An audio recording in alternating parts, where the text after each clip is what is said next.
In lessons prior to the one-on transformers, you studied the coil. You learned that as current changes through the coil, the magnetic field around the coil reacts to this change. Your lesson today deals with another electronic component, the capacitor, whose function is almost exactly opposite from the inductor. But between the two, there are certain similarities. The capacitor, like the inductor, temporarily stores energy. However, while the inductor stores energy in its electromagnetic field, the capacitor stores energy in an electrostatic field. An electrostatic field can be defined as a field of force between two electrically charged bodies. This definition gives you an insight as to the construction of a capacitor. The capacitor will appear in many varied shapes and sizes. But regardless of its physical size or shape, you can be sure that it consists of two plates separated by a dielectric. Dielectric is the term applied to the insulating material between the plates of a capacitor, while the plates themselves are of a conductor material. The dielectric could be one of several materials, such as oil, paper, mica, and it could even be air. This capacitor uses air as a dielectric between the plates and is a variable capacitor. The symbol for a variable capacitor is the normal capacitor symbol with an arrow drawn through it, as is shown here. This indicates that the value of the capacitor can be changed. This type of capacitor, with air as the dielectric and with these movable metal plates, is used where you want to tune a circuit. Now, if you've ever looked into a radio, I'm sure you've seen this type of capacitor. Remember, the air dielectric capacitor is constructed of movable metal plates and is used for circuit tuning. Complete number 1 on your response sheet.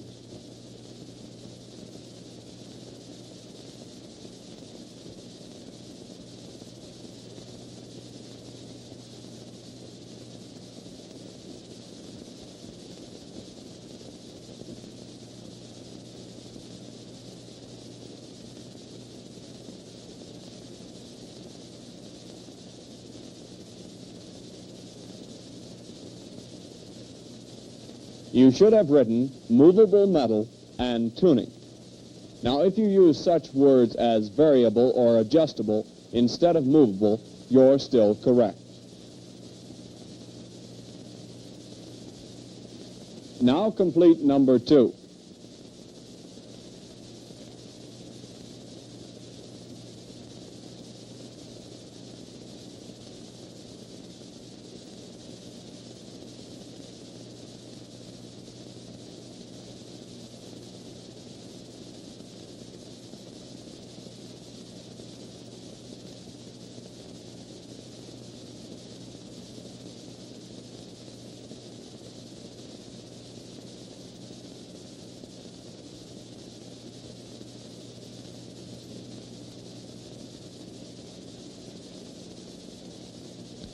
Your answer this time should be movable metal plates and circuit tuning.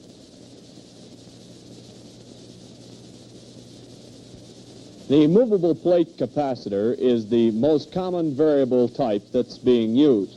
Probably the most common fixed capacitor in use today is the paper dielectric capacitor.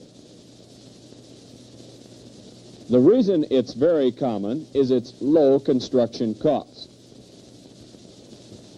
Here's how it's constructed. 2 layers of tinfoil separated by a layer of paper rolled into a cylindrical shape. After the capacitor is rolled, it's dipped in melted wax so it will retain its shape. This is a very inexpensive capacitor for the job it can do. Now we have two capacitors, the air dielectric we discussed first, and now the paper dielectric, whose construction feature is its cylindrical shape. It is used in most low-cost installations. Now complete statement number 3 in the spaces provided on your response sheet.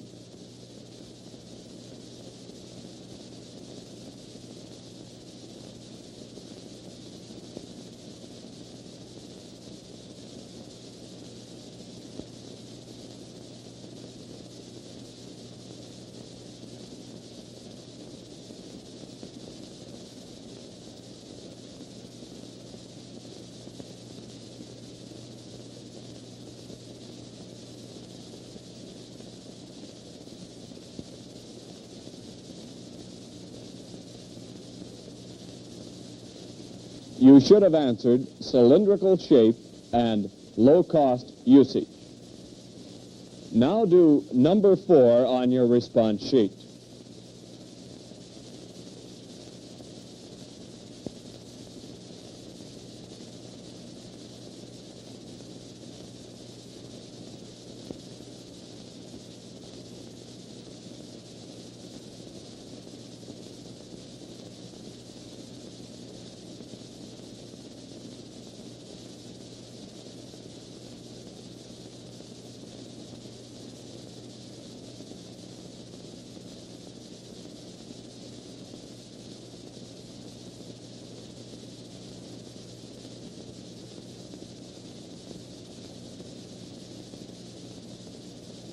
Your answer should have been cylindrical shape and low-cost usage.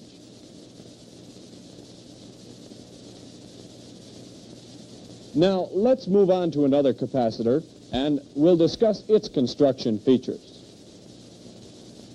This capacitor is usually identified by the fact that it's housed in a round metal can.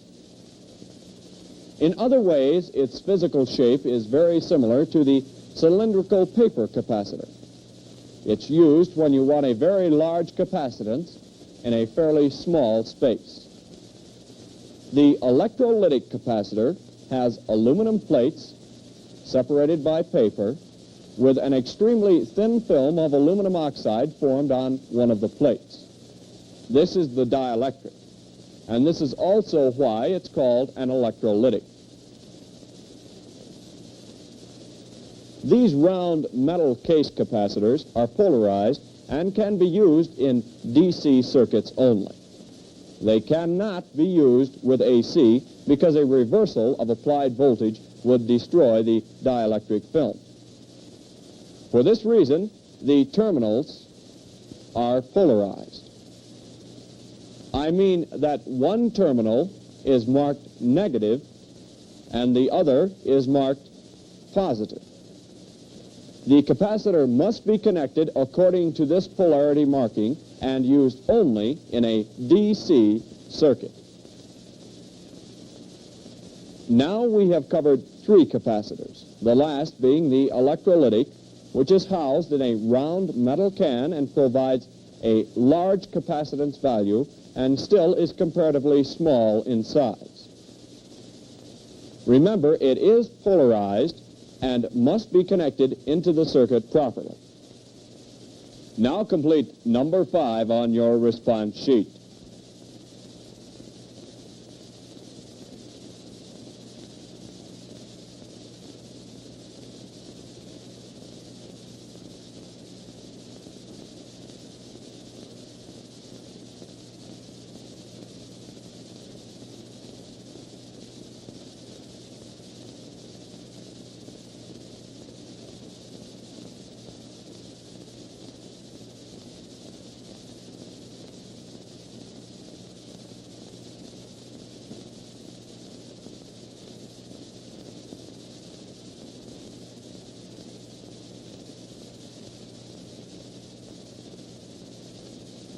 You should have completed the statement so it reads like this. Electrolytic capacitors are housed in round metal cans, large capacitance, small in size, and are polarized. Try number 6.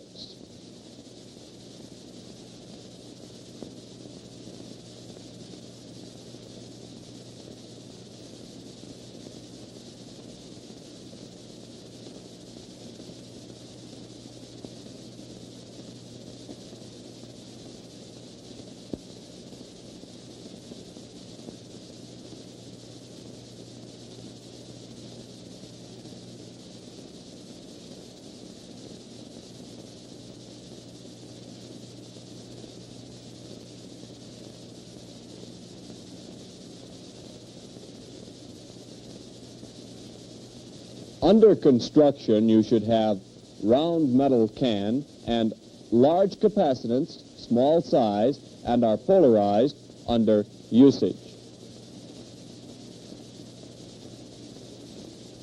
Now, there's one other capacitor in a metal can which we should discuss.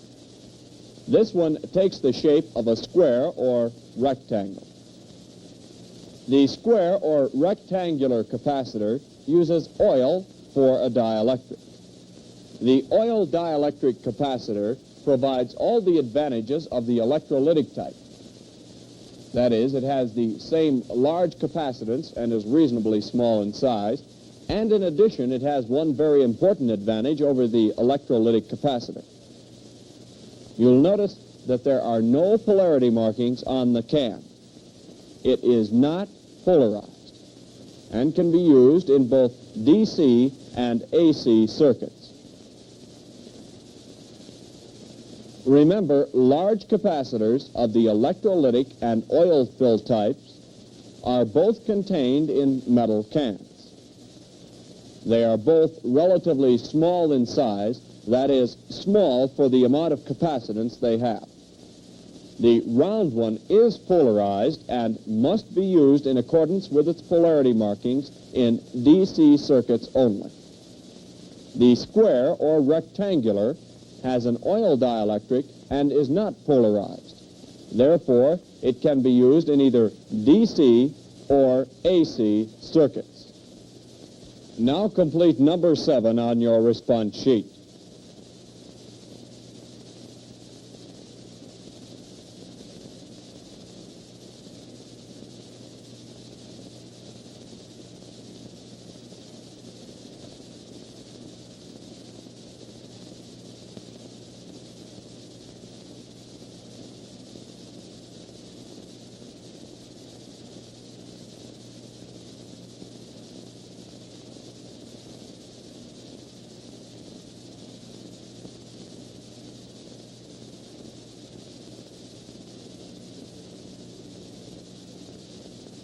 You should have completed the statement so that it reads, oil dielectric capacitors are housed in square metal cans.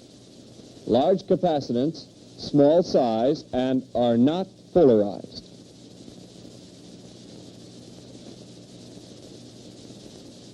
Now complete number 8.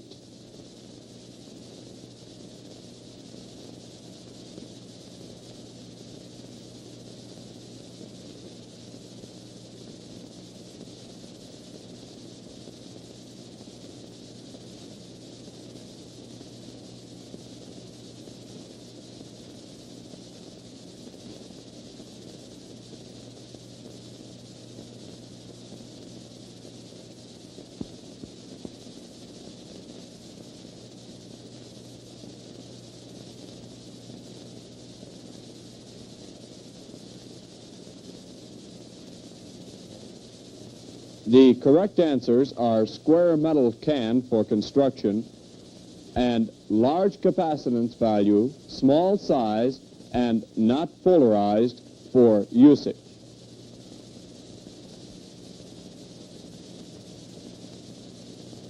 Now let's look at a couple of capacitors that are physically different, but they have the same general usage. These are quite small in size and have a small capacitance. Their greatest advantage over other capacitors is that they are protected from dampness or extreme humidity. Let's refer to them as humidity-proof. The reason they're humidity-proof is that during their manufacture, they're completely encased in a waterproof material. The plates of the mica type are meshed, as indicated here, to cut down on space. Sheets of mica are placed between the plates. The entire assembly is then encased in a plastic and looks like this. The ceramic disc type starts out as two plates with leads attached. Sheets of ceramic material are placed between these plates, and the entire assembly is coated with a plastic material. In both cases, the outside plastic coating acts as a protective covering against humidity.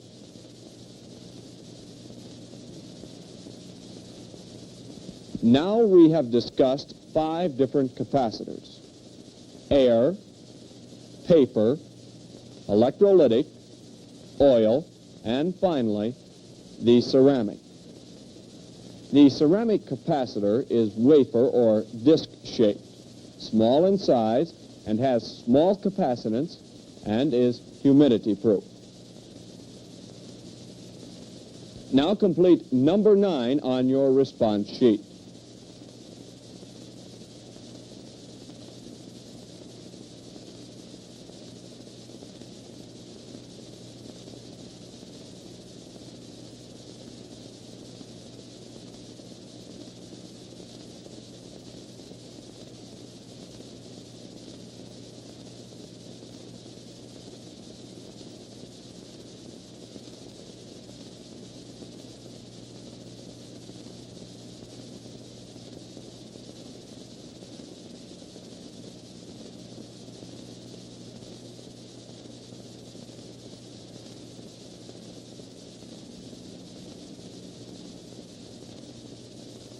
The desired answer in this case is ceramic capacitors are wafer or disc-shaped, small in size, have small capacitance, and are humidity-proof.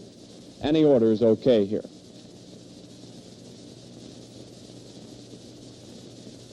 Now try number 10.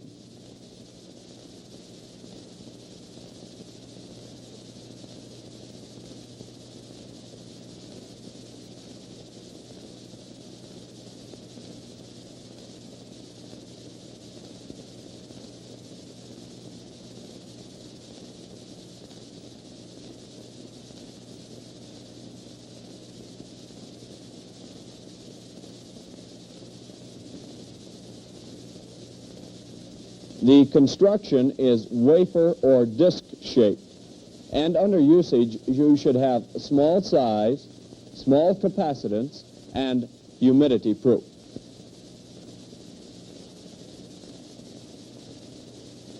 Now, you've heard me speak of the various capacitors as having large and small capacitance. When I say large capacitance, I'm saying that it has the capability of creating a large electrostatic field.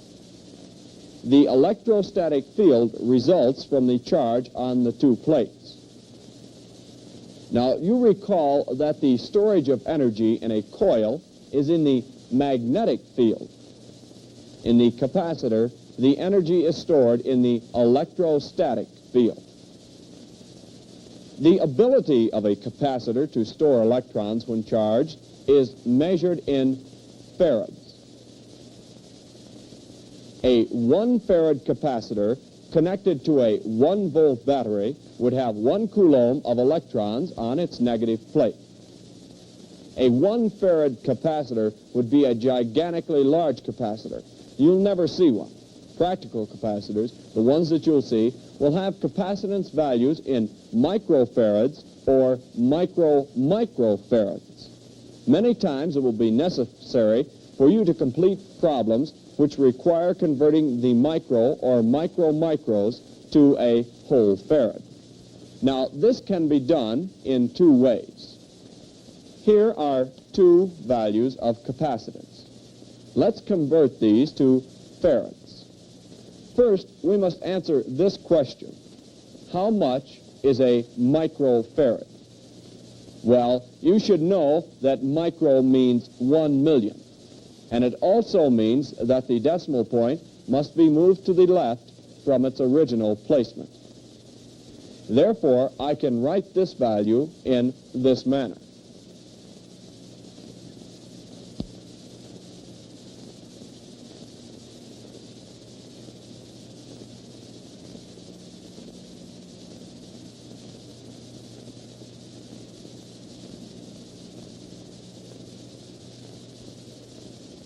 This is the way to express the value, 0.25 microfarads in farads. But you also know how to use the powers of 10, and that's the simplest way to write this number.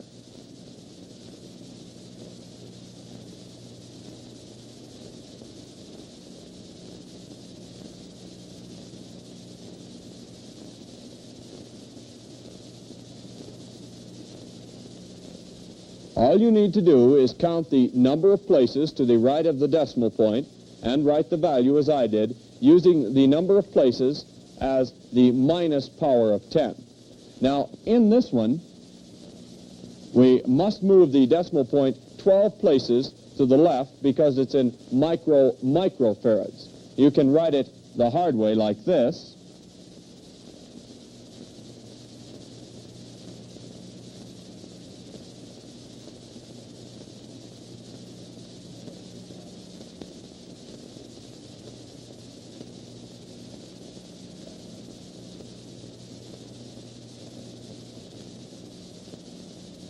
Or the easy way, using the powers of 10, like this.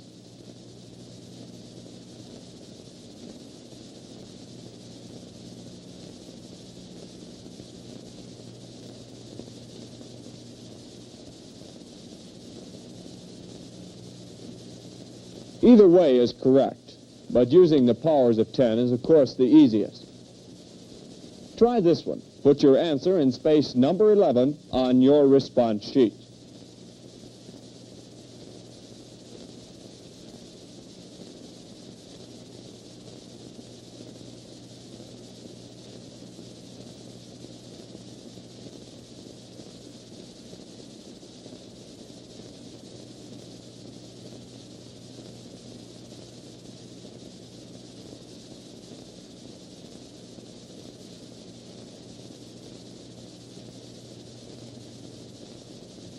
Your answer, to be correct, should be one or the other of these, preferably 67 times 10 to the minus 7th power.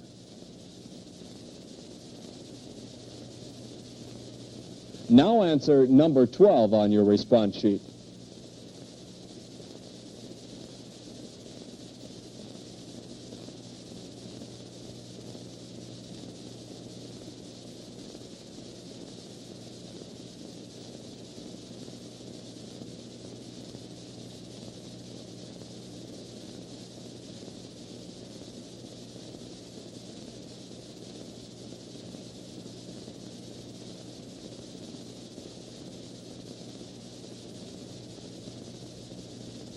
This answer should be as shown here.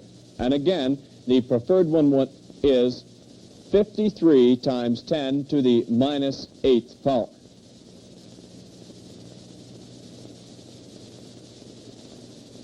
Now convert number 13 to farads.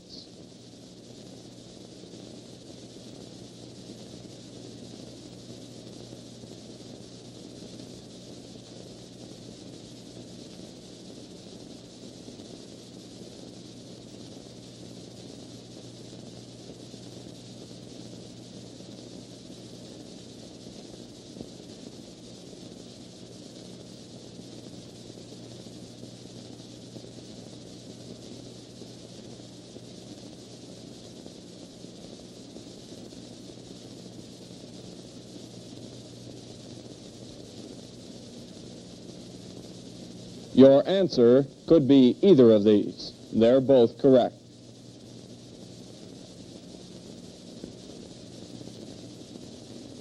Now, here's one last try at it.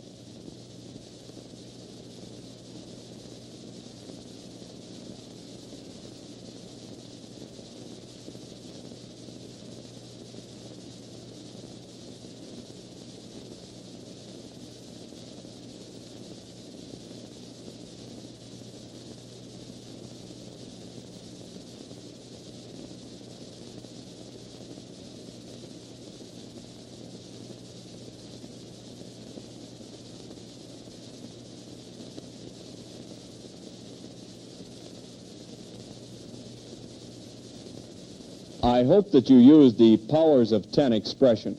However, if you chose the hard way and got the right answer, well, that's okay too.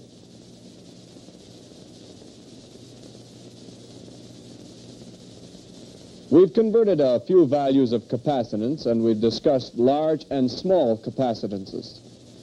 You're probably wondering what determines the capacitance of a capacitor. This illustration should help you remember the facts which govern this.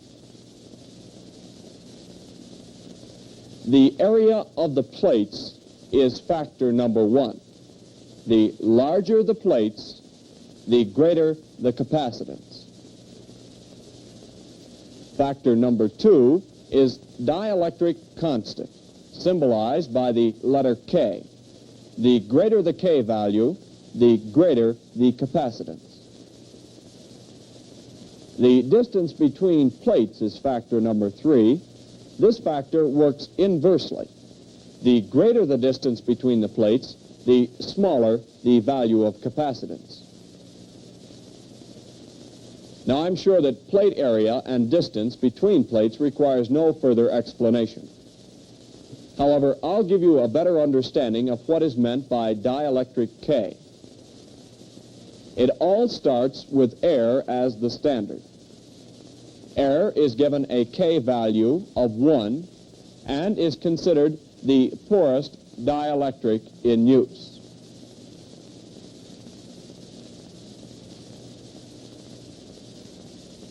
Other materials that are used for dielectrics cause an increase in the K rating.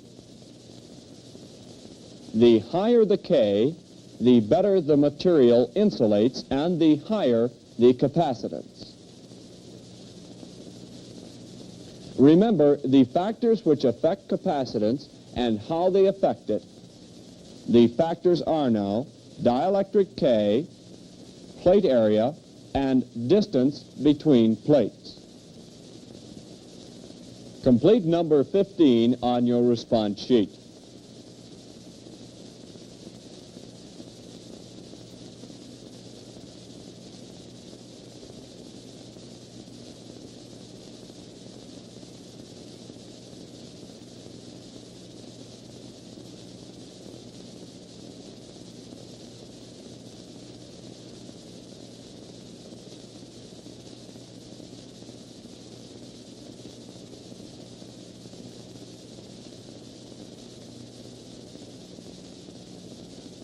The correct answers are dielectric K, area of the plates, and distance between the plates. Any order on these is correct.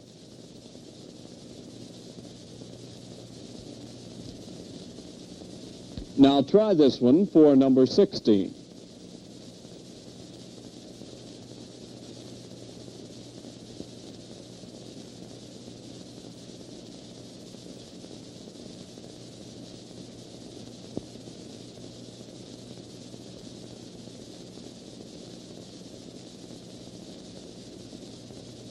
Capacitance increases with an increase in dielectric K. Now complete number 17 on your response sheet.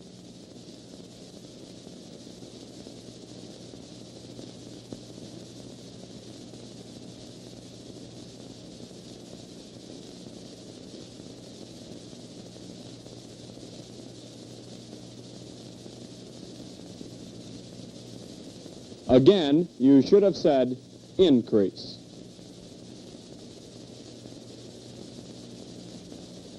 Now complete statement number 18.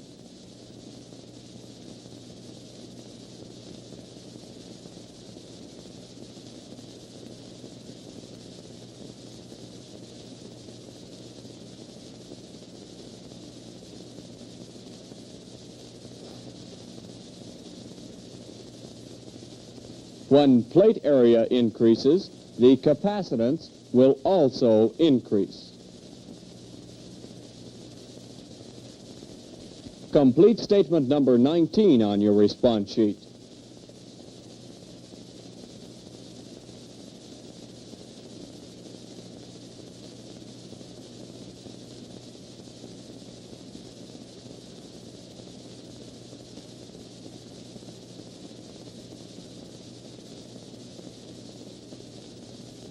The correct word is again increases. Now complete number 20.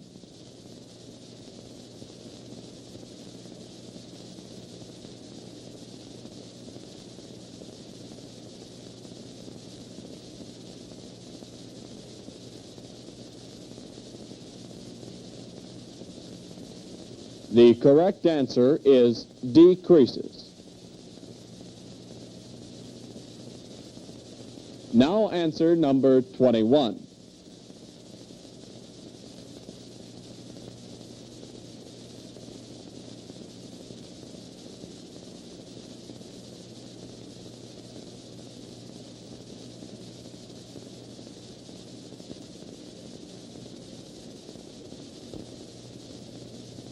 This answer is also decreases. The final area I want to discuss with you is this, the voltage rating of the capacitor. Voltage rating can be defined as the maximum DC voltage that the capacitor can withstand.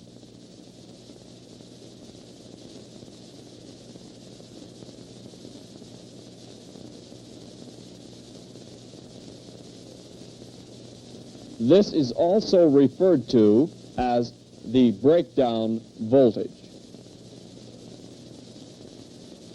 Any voltage in excess of the breakdown voltage will electrically puncture the dielectric.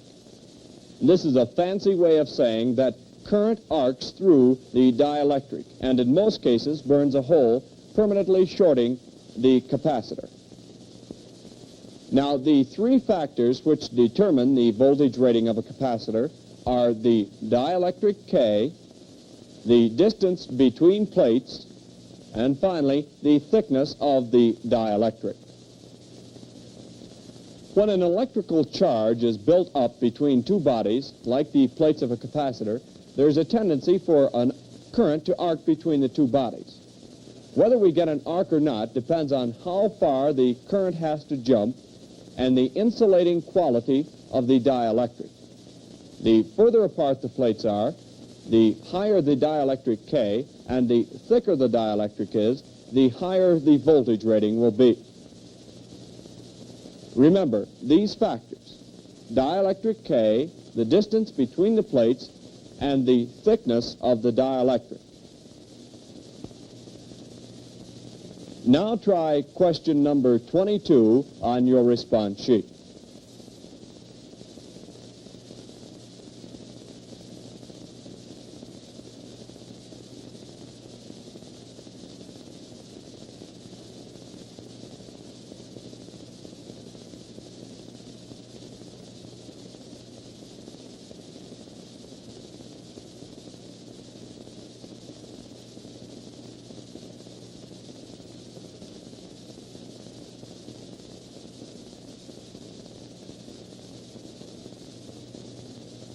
You should have answered dielectric K, distance between the plates, and thickness of the dielectric. These can be in any order. Now complete number 23.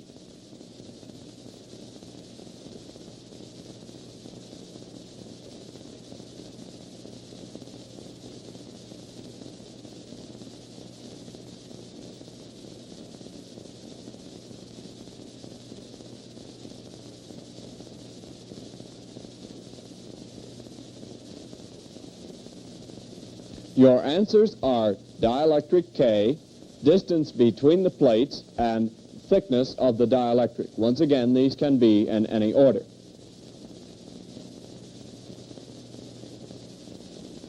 Remember, to explain voltage rating of a capacitor, one would have to say the breakdown voltage. Now, by that, you know that I mean the breakdown of the capacitor will result at this voltage. An example of this is when the insulating effect of the dielectric is overcome and current arcs from one plate to the other. Answer number 24 on your response sheet.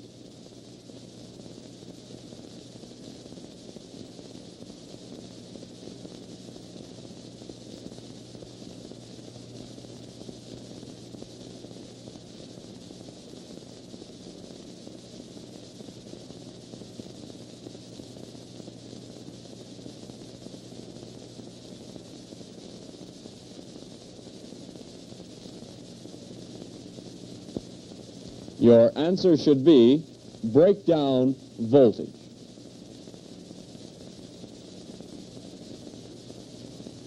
Now answer number 25.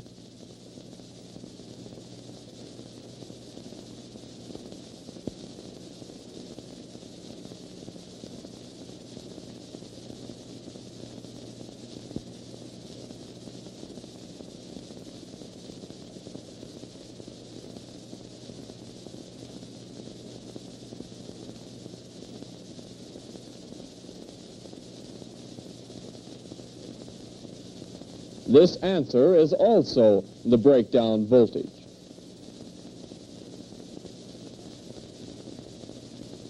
Well, this completes the first of 2 lessons on capacitors. Your next lesson deals with how the capacitor reacts in both DC and AC circuits.